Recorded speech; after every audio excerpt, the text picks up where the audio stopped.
Nation at the Kenyon Sports Connection. I'm Ryan Gasser, and with me, the head coach of the ladies basketball team, Suzanne Helfant, and we are now ready for basketball season. We're getting into our season preview, and we got to know what's happening with the ladies this season. So we brought in the head of the helm, Suzanne Helfant, and Coach, last year you had just a fantastic season, 20-8 overall, 12-14 in the conference, and you went into the tournament as the second seed.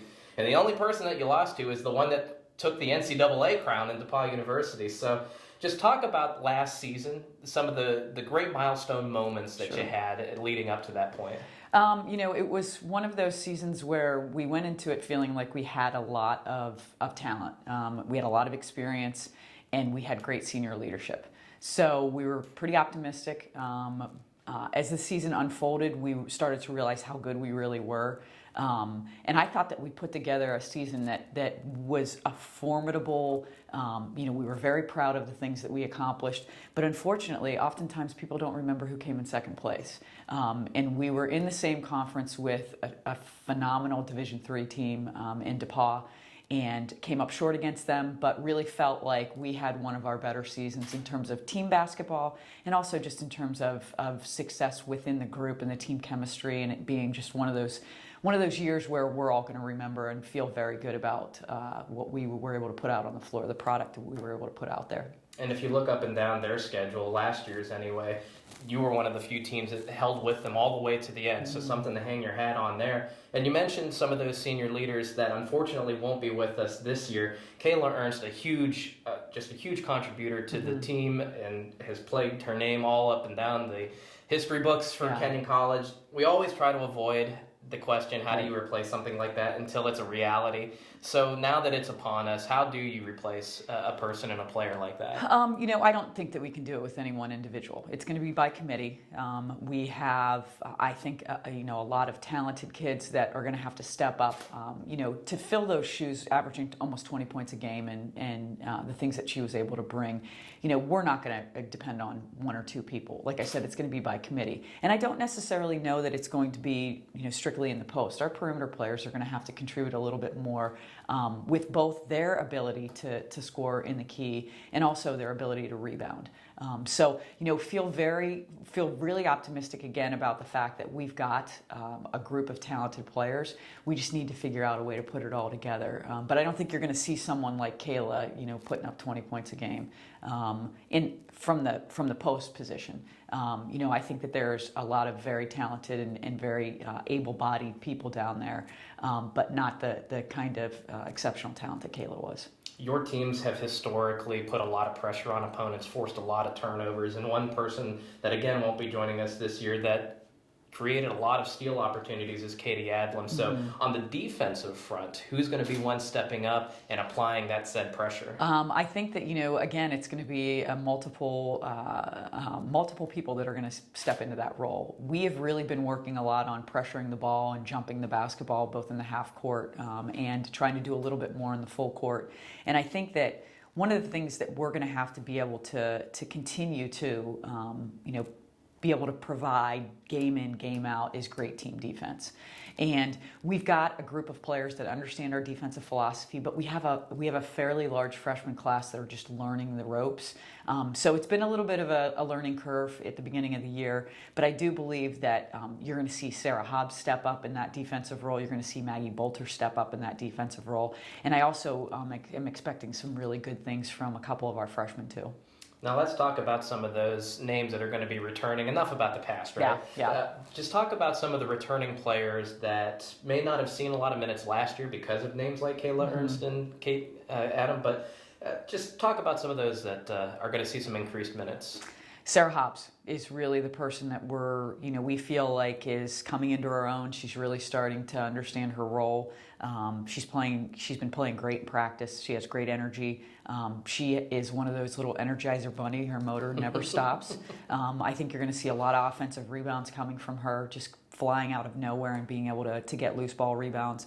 And I think, the biggest thing with our team is just going to be confidence and them understanding that even though their roles are changing, that they're very capable of producing.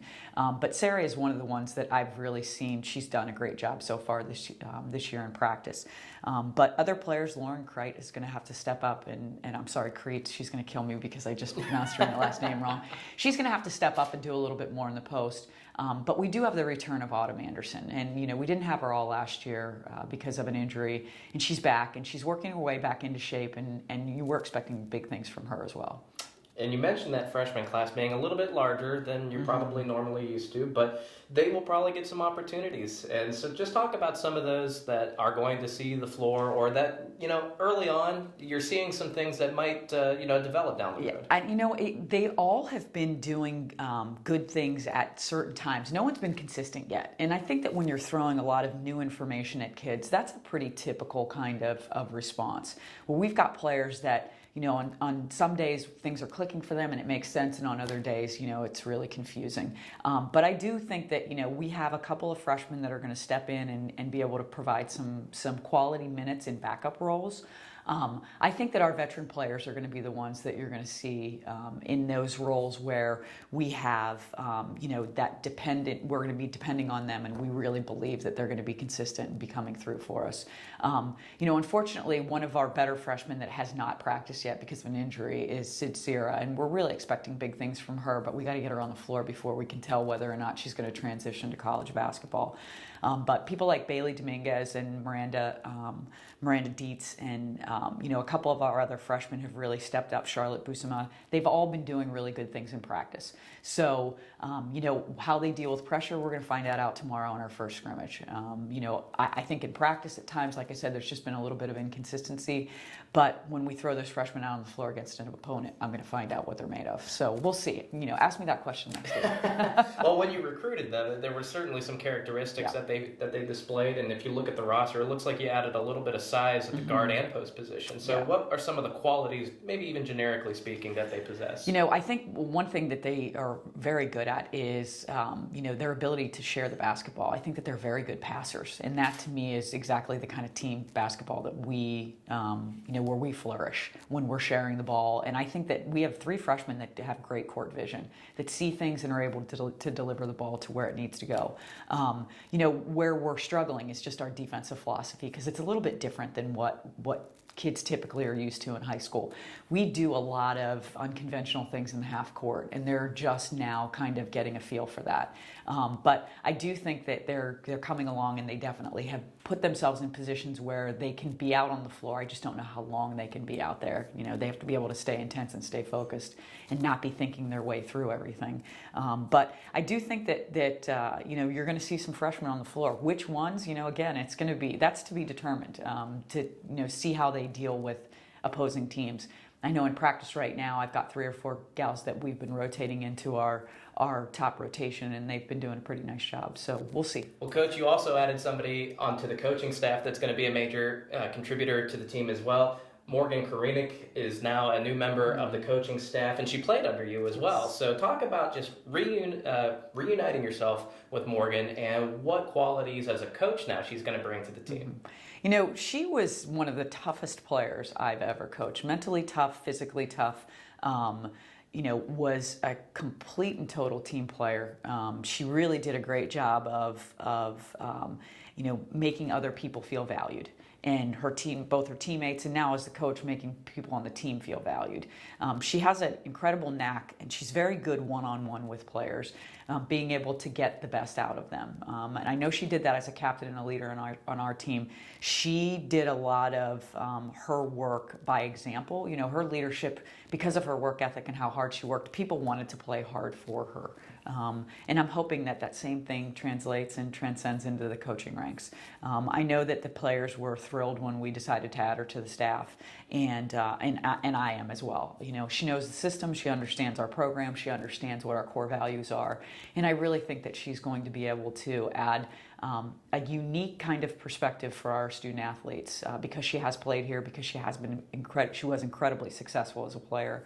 I think that she's going to be able to impart on them the things that are necessary to have a championship season. Now, I know it's early, and you are going to embark upon your first scrimmage tomorrow, but as you see it right now, what strengths is this team going to hang its hat on? You know, we have always been a team that we compete because we play really good defense, and that is certainly one of the most important parts of who we are. You know, it again is just one of the core values of our program is that we're going to make it difficult for other teams to score. And that has to be our mindset. Defense first, and hopefully we'll be able to score enough points that we'll be able to come out on the winning end. But at the end of the day, I really believe that anybody can play great defense, and we're teaching our kids, like I said, our system, and they're really starting to respond to it. My one issue right now is our transition defense a little bit. We need to improve on that. But that to me is just understanding your role when you're at the offensive end of the floor in terms of rebounding and then making sure that you sprint back. So we're getting, we're transitioning into that right now. And again, I think this game tomorrow, this scrimmage is really going to illuminate for us some of the things that we definitely need to work on. But also, I think it's going to reinforce the things that we're doing really well. And that defense is going to be incredibly important as you enter the conference season that will begin later in the winter. But when you look out over the rest of the NCAC, who do you see as a potential target or a team that's really going to be contending for that championship? Well, DePaul, obviously. I mean, they're the defending national champions, and they have, just reloaded. They have 14 letter winners returning. I mean, they have just an incredible team with really, really good depth. But I also think Wittenberg is going to be at the top of the conference. They didn't lose anyone. They have a lot of experienced players back. I loved Ohio Wesleyan last year. I think that they're a sleeper. I think that they're a team that is extraordinarily talented, very athletic. And Denison is always at the top of the conference. So, you add in Allegheny. I think there's great parity. I think this is going to be one of the years where you're going to see, I think DePaul is in a position, where they should be the front runners. But I think that there's going to be a real scrap for second, third, falling into line where who's going to end up being, competing against them for a championship. And I do think that there's a number of different teams that could end up at the top of the conference with them. Which means it's going to be incredibly entertaining for all of us watching out there on the court. But when you watch out on the court and you look at what you're bringing back and what you're adding, what are some expectations that you have of this team and maybe some early goals that you've set out for them? We really have talked a great deal about just process, about understanding that this season is incredibly long and that each and every day we have opportunities to improve on what we're doing, and really embracing the process. Because I think at times you can get caught up in the outcomes. And if that's what we get caught up in, I think that we're going to lose sight of. We've got such a young team with regard to so many freshmen. And we have, a sophomore class that didn't get a lot of experience last year. So we are really trying to transition those kids into, a situation where they understand, like I said, that level of consistency and intensity every single day. So we're really trying to focus on, just the whole cliche of, what today is a new day and we have to figure out a way to get better. Well, tomorrow is the first time that you guys will hit the hardwood in game action, but if you want to get the game action here at the CAC, you're going to have to wait until November 19th with the ladies' first home game against Ohio Northern at 7:30 right here in the Kenyon Athletic Center at Tom Sitch Arena. Their first game action of the season, however, will be on November 15th when they head out to Mount St. Joseph's, and they will play Olivet College, again, that November 15th at 6 p.m. We're here on the 2013-14 season preview for the ladies basketball team. Standing alongside the head coach, Suzanne Helfant, I'm Ryan Gasser of the Kenyon Sports Connection. Be sure to come back to athletics.kenyon.edu to check out the roster, the statistics, and the schedule for the upcoming season. Thanks again, Coach, for joining us, and best of luck this season. Thank you. All right, go Lords, go ladies.